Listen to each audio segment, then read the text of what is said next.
Hello, everyone. This is Sarah Murray. I'm one of the dietitians with the Villages Health, and today we will be talking about being healthy and hurricane ready.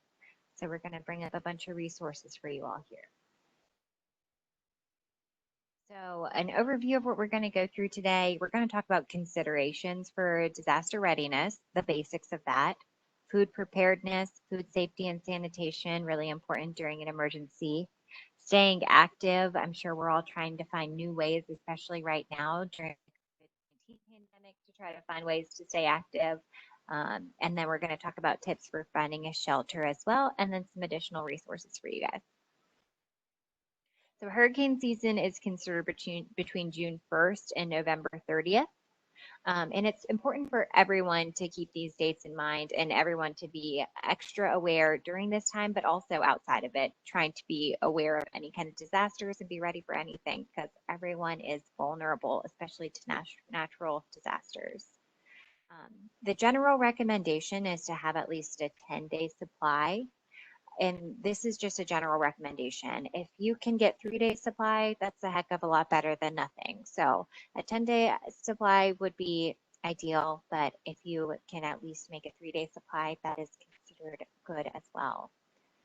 And if you are in need of special health care considerations, or if you have any kind of disability, you're especially vulnerable, and we need to pay extra attention to what your needs might be during this time.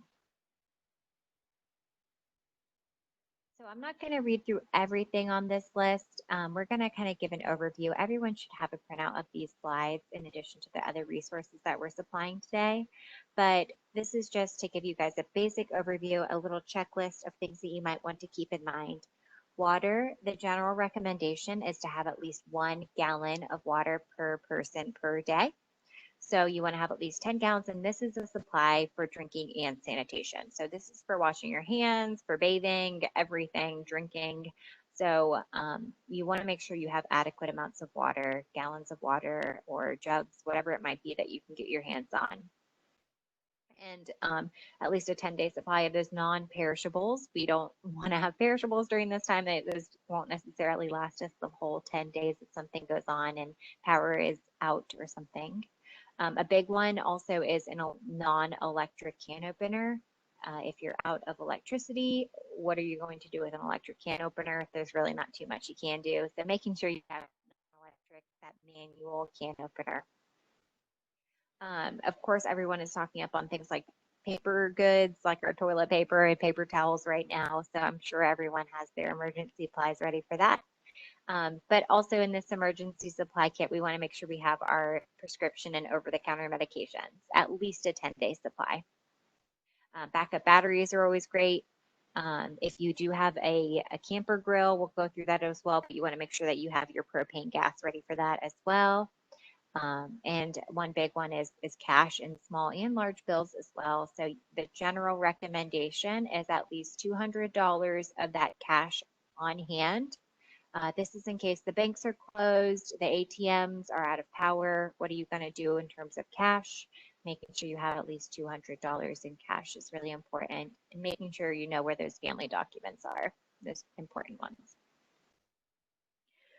Things like blankets aren't so applicable in Florida. It tends to get hot instead of needing to cover up blankets or anything, but that is something you may want to keep in mind and throw in your kit just in case. Always have a extra spare of eyeglasses. Nothing would be worse than running out of the house and realizing that you don't have any eyeglasses. So having that essential kit in your essential kit there. If you need any kind of medical alert tags, be sure you have that as well. You want to be able to make sure that everyone knows that you do have special needs. So keep that on hand. And another big one is an emergency contact list.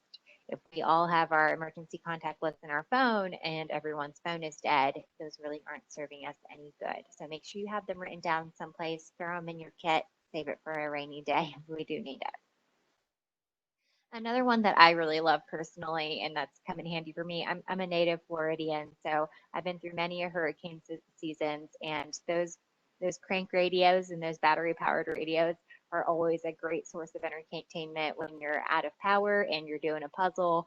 You can just listen to the locals calling playing what's going on their side of town. But that's always been a big source of entertainment for us. It makes me feel nostalgic when I see that crank radio. Um, so it's always important to consider entertainment as well. If, God forbid, we did have any kind of flood, a whistle to call for help or a small reflective mirror, any kind of reflective gear can be really helpful if you do happen to have to get on the roof of your house. You need to be able to get someone's attention to get help. Also, consider your pets as well. So if you have a dog, if you have a cat, whatever kind of animals you have, think about having a 10-day supply for them as well. And God forbid you need to go to a shelter, make sure you have a list of where those pet friendly shelters are. And I'll give you guys some resources for that as well. So a big goal for when you're preparing for things and when you are in a hurricane is not only to avoid getting sick during this time, but also to avoid any kind of food losses. You don't want to have to throw out any food. You want to be efficient with the foods that you do have, and you want to avoid the buildup of any kind of food waste.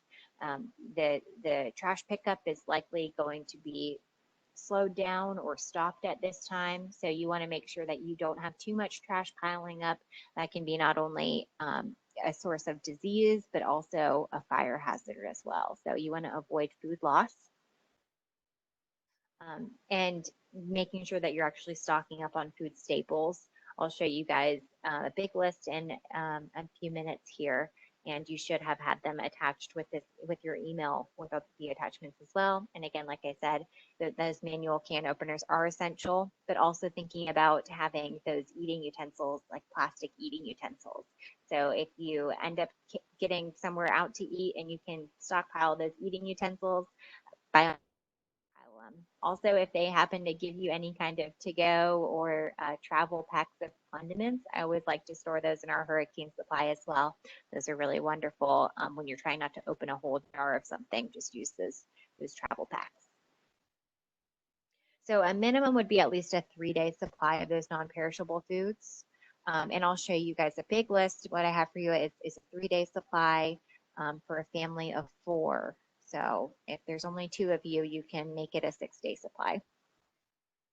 Choose foods that your family is actually going to eat and make sure you're remembering any kind of dietary needs. If someone in your family has high blood pressure and they need to be on a low sodium diet, make sure you're picking those low sodium foods, those low sodium canned foods when you can, or added salt canned foods. If you have somebody in the family with diabetes, try not to pick the extra sugary things. Maybe go for more the sugar-free items or the no added sugar items. But make sure you're keeping that in mind too, because this is all the food that they're going to have at that time.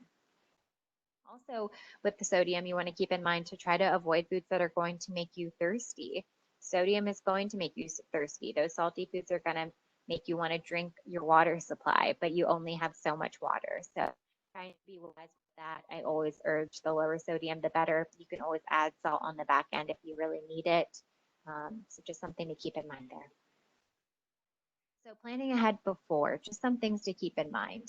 We love these little hanging thermostats because you can hang them in your freezer or in your refrigerator. They don't require any plug-in or any kind of battery packs. They last well on their own and they won't go out if the power's out. So you want to keep those. That way you can see what temperature it actually is in your fridge, because this is really important for food safety. You want to make sure that your freezer is staying at or below 0 degrees Fahrenheit. And it can be helpful to group those foods together in the freezer so they can just insulate themselves together. In the freezer, you can also put some extra water bottles beforehand too. And that way, if you do need to have extra ice packs that you can store in the refrigerator, if the power were to go out, you can keep your food cold longer. If the power does go out, you want to keep the refrigerator below 40 degrees. So again, that thermometer is really wonderful to keep in the fridge and the freezer. Also, you want to keep in mind that all of your non-perishables, your canned and your jarred foods, you want to keep them off of the ground, because God forbid any kind of flood water went into your home, that food could easily become waste now. So you don't want them to get touched by flood water. Flood water is not clean water. It's not like it's just river water coming into your home. It is picking up everything along the way. You know, if you've got a dog and now you've got dog poop floating in your house, you absolutely don't need that. So that flood water is really disgusting. You do not want it touching any of your food products. During a power outage, making sure you are keeping that refrigerator closed. I feel like this is something that really highlights how often you might go to the fridge if you cannot go to open the fridge anymore. You really realize how often you go to the fridge throughout the day, just out of boredom or habit or whatever it might be.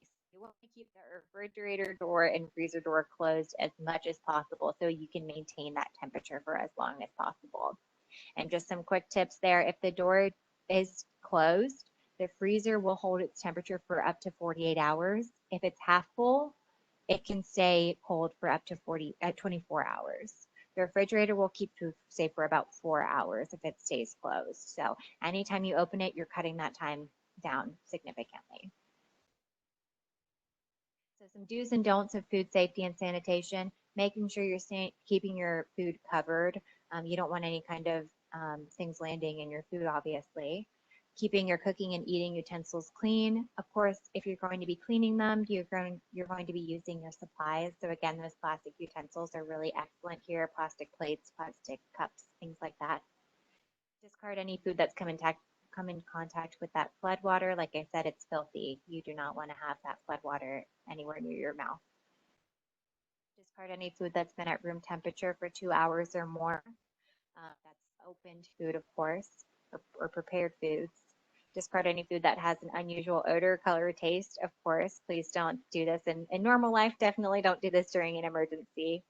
And I doubt too many people that we're working with here have infant formula that they need to try to keep well. But if you do have family in town and you have an infant around, by all means, make sure you're mixing infant formula with bottled water or at least boil the water. That would be a last resort.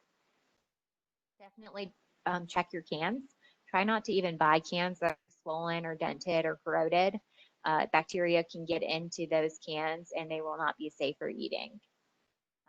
Like I said, check your food, smell it, look at it, make sure the texture is not odd, and avoid that garbage accumulation. Like I said, the garbage pickup is going to be far and few in between, so keep that in mind. We want to avoid any kind of waste buildup. So the hurricane grocery list, everyone should have this attached to the email. I'm going to go ahead and pull up the list that we have here.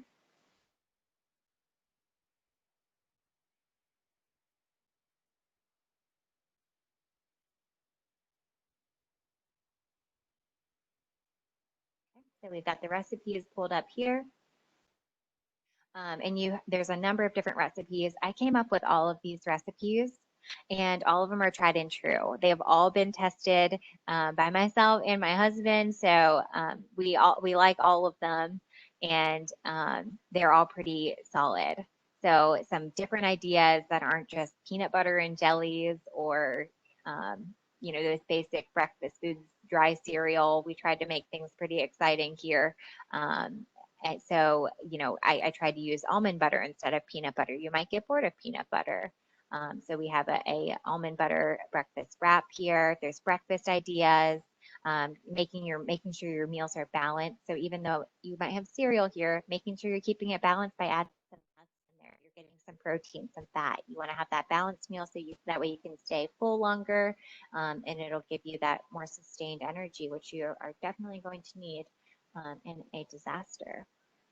Shelf stable milk. This can be anything from your dairy milk that's shelf stable, or it can be almond milk, rice milk, any kind of milk that you can find in those middle aisles of the grocery store is going to be wonderful to keep on hand, and they stay well for quite some long time. Oatmeal is an excellent way because you can use quick cooking oats. You can just stir it all together. And this is a mango chocolate oatmeal that I came up with. So it's a different kind of oatmeal than you would typically have, keeping things fresh and exciting during this time. Tuna tahini with crackers. So not just any old tuna salad. This is tahini tuna. So tahini is a sesame seed paste. So it's a bit more fun there. Some lunch ideas. This bruschetta, this focaccia loaf stays well for about 6 months if you buy it from the store fresh. So the check the expiration date on your focaccia. They do make some that stay shelf stable for quite some time. You can even get it online. This turkey jerky green bean salad. This one's actually pretty good. It's kind of surprising that it tasted good, but I really like it. And again, if you can get these honey or this honey or this Dijon mustard in a packet, then that's saving you from having to open up a whole thing of Dijon mustard. It just requires 1 teaspoon here. So many of the recipes are like that. If you can just buy those little packets, they can really take you a long way. And one of the hardest things that I found when coming up with those meals was trying to find some way to get some texture to them. So many of these pre-prepared as packaged foods or these non-perishable foods are so soft and squishy, so it's really kind of difficult to try to find some texture, some crunch, some chewiness to these foods. So that's where my nuts come into play. These croutons are an excellent way to get that as well. Again, there's a sea salt on there, but if you're trying to watch your water supply or if you do have high blood pressure, probably just avoid that salt altogether. Pizza pockets, so things might not taste as good if you can't heat them up, but if you do happen to have a camping grill or you can throw things on some kind of warmer for a little while, you can make them that much better. So you can use salmon. So we're not just limited to canned tuna. Canned salmon can actually be quite good as well. And you can change this out for canned chicken, or you can get creative with these meals. One thing that I really love here is this stir-fried canned vegetables.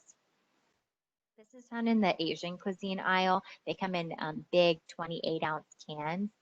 So you can actually, it's either 14 or 28-ounce cans that you can purchase, but they're very big and they have a bunch of different vegetables in there. They're actually really wonderful and really changing up from those basic canned vegetables.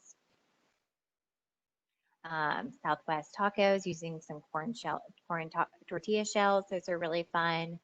Some hearty marinated salad. This is using artichoke. And sorry if I'm scrolling too quickly here. Sweet beet salad using pickled beets, carrots. So it's a bit of a sweet salad that you can have on the side. And then some side options, some other side options here. I'm going to scroll all the way down. Please excuse the screen right now to the lemon blueberry energy bites. These ones are really excellent, and we actually make these all the time without even being in a hurricane season or without having any kind of risk of needing them. They're really excellent because you can prepare them one day and then make a whole bunch of them and store them in the refrigerator or the freezer and just grab and go snack. They've got almond butter. You can put peanut butter, any kind of nut butter, seed butter that you like right there. A little bit of lemon juice, some honey, quick cooking oats, dried blueberries. This can be any kind of dried fruit that you really want here, and some unsalted nuts. You can do almonds, peanuts, walnuts, whatever kind of nuts you really like. So it's kind of like throwing the kitchen sink in to make these little oat energy bites. They're really excellent, and we really like them in my house. So that's just to give you an overview. By all means, look through all these recipes on your own, see what stands out to you. But all of the recipes, grocery list is on this grocery list handout to the serving. So you can know exactly how much of this you want to buy based on what recipes you like, and all of it's included here. Including some alternative options as well, miscellaneous options. So if you want to get those disposable cutlery and cups, plates, making sure you get your manual can opener if you don't have one already, your bleach, your paper towels, just things to keep in mind there.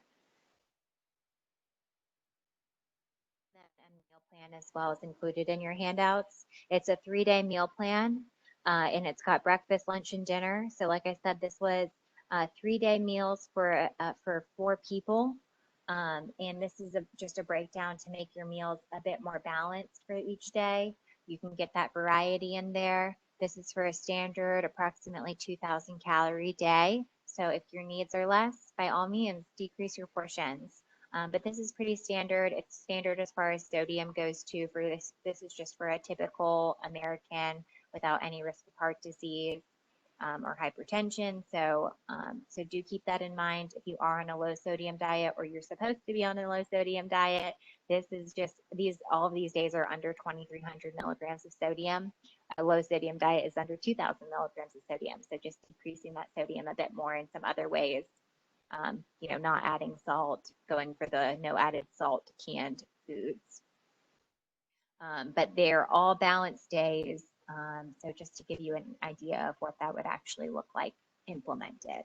So you've got all 3 days that are listed on this sheet as well. Presentation again here. So you can think about different cooking alternatives as well. Even things like a candle warmer can do well to warm your food up. Charcoal grills and camping stoves are really excellent, but you have to use them outside. So keep that in mind. If it is raining and storming, maybe not a great time to go outside to cook something. But if you're simply out of power, they do well. To heat your food in a can, make sure one, you open the can, you remove the label, and you wash it thoroughly. So making sure you wash the can, you remove that label, and then you can open it before you heat it. You don't need any kind of explosions and a big cleanup if you're going to be heating a food from a can. To manage your foods without power, making sure you're not leaving your food out for too long, especially any kind of perishable goods. Using your refrigerator thermometer, like I was saying, to check the temperature. Keep in mind that the hours that it goes on from the power outage itself. So take a note of what time it was, and hopefully you have some other way to check your time, maybe your watch or something when the power goes out. That way you know, okay, it's been 4 hours. The food in the refrigerator is probably not safe anymore. Using dry ice, if anyone is willing to try dry ice, I've got some instructions there for you, but please do be careful. You can burn yourself very easily on dry ice. I personally don't mess with it, but if you do, more power to you. So once the power is back on, check those thermometers that are in your fridge. Make sure that the that the temperatures are still good in your refrigerator and your freezer. Never taste your food to determine its safety. You never do that in real life, please. And then keep in mind the foods that are going to be safe if they've been left out for more than 2 hours or 4 hours at 40 degrees or above. So your fresh mushroom or your fresh vegetables, your uncut vegetables and fruit, those are going to be okay. Your dry cheeses are going to be okay. Peanut butter, nut butters, a lot of vinegar-based dressings or seasonings, sauces are all going to be okay. But you do want to throw out your meat, your poultry, your seafood, soft cheeses, a lot of dairy products like your milks, your yogurts, your eggs, any kind of cooked pasta or cooked or cut produce, you're going to want to throw that out. Also keep in mind that you can make your own sanitizing spray as well. Bleach we have on that shopping list for you. So 1 teaspoon of bleach to 1 gallon of water, or 1 parts bleach to 10 parts water is a great way to sanitize your cans and your labels. So please be careful. Don't eat anything that touches that flood water if you do have a flood. Discard anything that you might be questioning. It's not worth chancing it right now. You don't want to end up getting sick during a hurricane. Simply not worth it. And to stay active, I have a few different links that you should see on your slides there. But just to give you an idea, one of the easy ones, you don't need power to do any of these. A sit to stand, you're simply doing a hovering squat over a chair. And you can make it harder by eventually removing that chair altogether and just squatting on your own. A tandem stance, this is essentially like a sobriety walk. You just put one foot in front of the other. And it can be pretty difficult, actually, especially if you are going to be amping it up. I have some extra ways to amp it up here. Use some dumbbells, and you can put some dumbbells in one hand and then switch to the other hand. That way you can get that core strength in there as well. But make sure you are really checking your form here. Trying to be straight. So don't hunch over. That can do more harm than good. Farmer's walk. This one's really fun. They call it a farmer's walk because you can imagine her holding buckets in her hand. Again, I'm not going to play these videos. They're just snapshots of what's going on here. So you're essentially just walking with weights in your hands, really watching that form. You can, again, put the load on one side and you can really get a core workout. You can increase the load there if you want to increase the weights that you're holding in each hand, and it can really be good for grip strength as well. Another one is the single leg stand. This is simply a balance exercise, so it's working out those little tiny muscles in your ankle and your feet. So you just swap out your different legs, and you can make it a little bit more difficult. I've got some tips here. So if you hold your foot out a little bit more in front of you or try to lift it even higher, it can be even more difficult.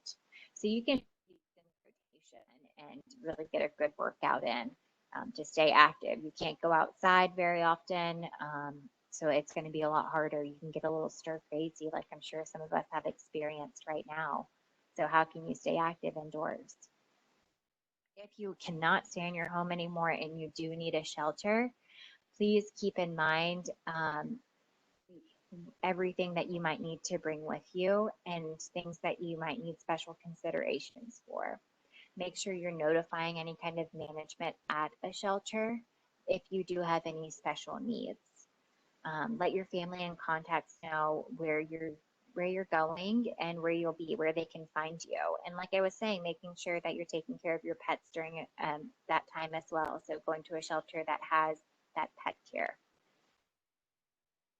And if you're in a nursing home or an assisted living facility, I think it's always helpful to talk to the administrator beforehand and find out the specific hurricane and evacuation plan for the specific facility. Every facility has a different plan, and it's always helpful to know that ahead of time. Some resources for you guys. Ready.gov is a great one if you just need some information. Disasterassistance.gov is where you can go and enter your zip code and find out what's going on in your exact zip code. So if you put in the zip code for Lady Lake, you could see there's no active things for Lady Lake right now. We're good to go, hopefully. Red Cross is an excellent resource as well if you do need it. Leesburg is the nearest by Red Cross. And you can ask for help on their website. You can get help on their website. The CDC, this is all from ready.gov.